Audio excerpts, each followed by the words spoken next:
ಪಾಲಕ್ kitchen ನೋಡ್ತಿರೋ ಎಲ್ರಿಗೂ ಆತ್ಮೀಯವಾದ ಸ್ವಾಗತ. ಇವತ್ತಿನ ರೆಸಿಪಿ ಇದನ್ನು ಬ್ರೇಕ್ಫಾಸ್ಟ್ಗೆ ಕೂಡ ಮಾಡ್ಕೊಬೋದು ಮತ್ತು ಈವ್ನಿಂಗ್ ಸ್ನ್ಯಾಕ್ಸ್ ಆಗಿ ಕೂಡ ಮಾಡ್ಕೊಬೋದು. ತುಂಬಾ ರುಚಿಯಾಗಿರುತ್ತೆ, ಎಲ್ಲರೂ ಇಷ್ಟಪಟ್ಟು ಕೂಡ ತಿಂತಾರೆ. ಬನ್ನಿ ಹೇಗೆ ಮಾಡೋದು ನೋಡೋಣ.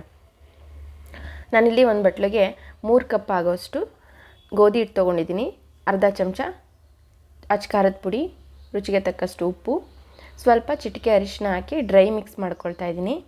ನೀಟಾಗಿದು ಇಲ್ಲೇ ಗಂಟಿಲ್ದಿರೋ ಥರ ಕಲಿಸ್ಕೊಂಡಿದ್ದಾದಮೇಲೆ ಸ್ವಲ್ಪನೇ ನೀರು ಸೇರಿಸ್ಕೊಳ್ತಾ ಚಪಾತಿ ಹಿಟ್ಟಿನ ಅದಕ್ಕೆ ಕಲಿಸ್ಕೊಬೇಕು. ಇದನ್ನು ಪೂರಿ ಅಥವಾ ಚಪಾತಿ ಮಾಡೋಕ್ಕೆ ಯಾವ ರೀತಿ ಹಿಟ್ಟು ಕಲಿಸ್ಕೊಳ್ತೀವಿ ನೋಡಿ, ಅದೇ ರೀತಿ ಅದೇ ಹದಕ್ಕೆ ಕಲಿಸ್ಕೊಂಡು 10 ನಿಮಿಷ ನೆನೆಯೋದಕ್ಕೆ ಇಡೋಣ.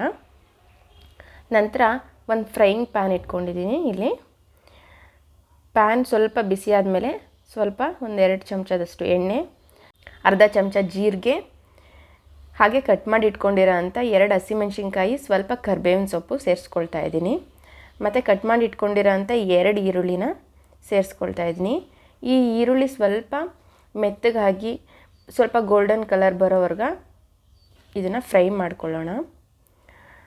ಇದು ಫ್ರೈ ಮಾಡ್ಕೊಬೇಕಾದ್ರೇ ನಾವು ಆನಿಯನ್ ಜೊತೆ ಸ್ವಲ್ಪ ಉಪ್ಪನ್ನ ಸೇರಿಸ್ಕೊಂಡ್ರೆ ಬೇಗ ಬೇಯುತ್ತೆ ಮತ್ತು ಬೇಗ ಮೆತ್ತಗಾಗುತ್ತೆ ಈರುಳ್ಳಿ, ಮತ್ತು ಬೇಗ ಆಗುತ್ತೆ ಕೂಡ ಈರುಳ್ಳಿ ಒಗ್ಗರಣೆ. ನೋಡಿ, ಇಲ್ಲಿ ನಾವು ಯಾವ ತರಕಾರಿ ಬೇಕಿದ್ರೂ ಸೇರಿಸ್ಕೋಬೋದು. ನಾನಿಲ್ಲಿ ಕ್ಯಾಪ್ಸಿಕಮ್ ಮತ್ತು ಕ್ಯಾರೆಟ್ನ ಸೇರಿಸ್ಕೊಳ್ತಾ ಇದ್ದೀನಿ. ನಿಮ್ಮ ಹತ್ರ ಬೇರೆ ಯಾವುದಾದ್ರೂ ಕ್ಯಾಬೇಜ್ ಇದ್ದರೆ ಅದನ್ನೆಲ್ಲ ಸೇರಿಸ್ಕೊಂಡು ಫ್ರೈ ಮಾಡ್ಕೊಬೋದು.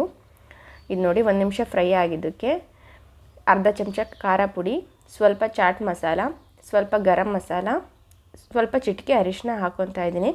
ಖಾರ ಪುಡಿನ ನಾನಿಲ್ಲಿ ಖಾರ ಪುಡಿ ಮತ್ತು ಹಸಿಮೆಣ್ಸಿನ್ಕಾಯಿ ಜೊತೆ ಸ್ಪ್ಲಿಟ್ ಮಾಡಿದ್ದೀನಿ.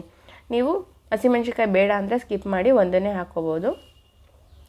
ಮತ್ತು ಇಲ್ಲಿ ಒಂದು ಚಮಚ ಆಗೋಷ್ಟು ಕಡಲೆ ಹಿಟ್ಟು ಹಾಕ್ಕೊಂಡಿದ್ದೀವಿ. ಬಜ್ಜಿ ಬೋಂಡ ಎಲ್ಲ ಮಾಡ್ತೀವಲ್ಲ, ಆ ಕಡಲೆ ಹಿಟ್ಟನ್ನ ಸೇರಿಸ್ಕೊಂಡು ಫ್ರೈ ಮಾಡ್ಕೊತಾ ಇದ್ದೀನಿ. ಲೋ ಫ್ಲೇಮಲ್ಲಿ ಇಟ್ಕೊಂಡು ಒಂದೇ 1 ನಿಮಿಷ ಫ್ರೈ ಮಾಡಿಕೊಂಡು ಕೊತ್ತಂಬರಿ ಸೊಪ್ಪು ಕಟ್ ಮಾಡಿ ಇಟ್ಕೊಂಡಿರೋಂಥ ಕೊತ್ತಂಬರಿ ಸೊಪ್ಪನ್ನ ಹಾಕ್ಕೊಂಡು 1 ನಿಮಿಷ ಲೋ ಫ್ಲೇಮಲ್ಲಿ ಬೇಯಿಸ್ತಾ ಇದ್ದೀನಿ. 1 ನಿಮಿಷ ಸಾಕು, ಜಾಸ್ತಿ ಬೇಯೋದೇನು ಬೇಡ. ಈಗ ಇದಾಗಿದೆ. ಇವಾಗ ನೋಡಿ, ನಾವು ಕಲಸಿಟ್ಟಿದ್ವಲ್ಲ ಆ ಹಿಟ್ಟು ಕೂಡ ನೆಂದಿದೆ. ಇದನ್ನು ಪೂರಿ ಮಾಡೋಕ್ಕೆ ಎಷ್ಟು ಬೇಕೋ ಅಷ್ಟು ತೊಗೊಂಡು ಲಟ್ಟಿಸ್ಕೊಳ್ತಾ ಇದ್ದೀನಿ. ಇದು ನೋಡಿ, ಚಪಾತಿ ಹಿಟ್ಟಿನ ಥರನೇ ಇದೆ. ಸ್ವಲ್ಪ ಅರಿಶಿನ ಮತ್ತು ಚಿಲ್ಲಿ ಪೌಡರ್ನ ಸೇರಿಸಿದ್ದೀವಿ ಅಷ್ಟೇ. ಪೂರಿ ಆಕಾರದಲ್ಲಿ ಮಾಡ್ಕೊಳ್ಳೋಣ ಇದನ್ನು. ಇದ್ರ ಒಳಗಡೆ ಸ್ಟಫಿಂಗ್ ರೆಡಿ ಮಾಡಿದ್ವಲ್ಲ ಅದನ್ನು ಸೇರಿಸ್ಕೊಬೇಕು. ಸೇರಿಸ್ಕೊಂಡು ಮಡ್ಚೋಕೆ ಬರೋ ಥರ ನೀಟಾಗಿ ಹರ್ಕೊಂಡಿದ್ದೀನಿ. ನೋಡಿ, ಇವಾಗ ಸೇರಿಸ್ಕೊಳ್ತಾ ಇದ್ದೀನಿ ಆ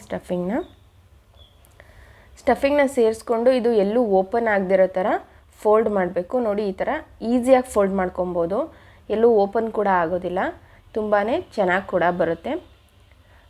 ನೋಡಿ, ಈ ಥರ ಎಲ್ಲ ಕಡೆಯಿಂದ ಸೇರಿಸ್ಕೊಂಡು ಮಧ್ಯದಲ್ಲಿ ಇದನ್ನು ಕ್ಲೋಸ್ ಮಾಡಬೇಕು. ಎಲ್ಲೂ ಓಪನ್ ಆಗದಿರೋ ಥರ ನೀಟಾಗಿ ಕ್ಲೋಸ್ ಮಾಡಿದ್ರೆ ಆಯಿತು. ನೋಡಿ, ಈ ಥರ ಕೈಯಲ್ಲಿ ಒಂದ್ಸಲ ಸಾಫ್ಟಾಗಿ ಪ್ರೆಸ್ ಮಾಡಿದ್ರೆ ಆಯಿತು. ಇದೇ ಥರ ಎಲ್ಲದನ್ನು ಮಾಡ್ಕೊಳ್ಳೋಣ.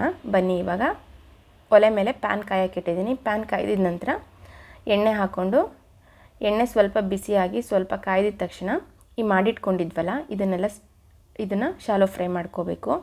ಮೀಡಿಯಮ್ ಫ್ಲೇಮಲ್ಲೇ ಇಟ್ಕೊಂಡು ಮಾಡಿಕೊಂಡ್ರೆ ಸಾಕು, ತುಂಬ ದೊಡ್ಡ ಉರಿ ಏನು ಬೇಡ, ಏಕೆಂದರೆ ಬೇಗ ಆಗಿಬಿಡುತ್ತೆ. ಇದು ಒಳಗಡೆ ಇರೋದು ಆಲ್ರೆಡಿ ಬೆಂದಿರೋದ್ರಿಂದ ಮೀಡಿಯಮ್ ಫ್ಲೇಮಲ್ಲಿ ಇಟ್ಕೊಂಡು ಇದನ್ನು 2 ನಿಮಿಷ ಬೇಯಿಸ್ಕೊಂಡ್ರೆ ನೋಡಿ ಅದಕ್ಕೆ ಬಂದರೆ ಸಾಕು.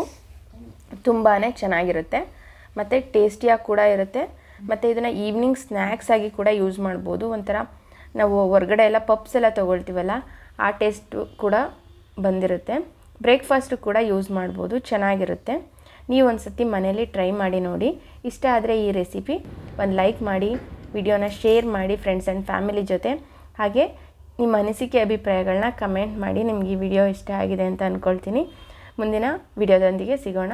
ನಮಸ್ಕಾರ.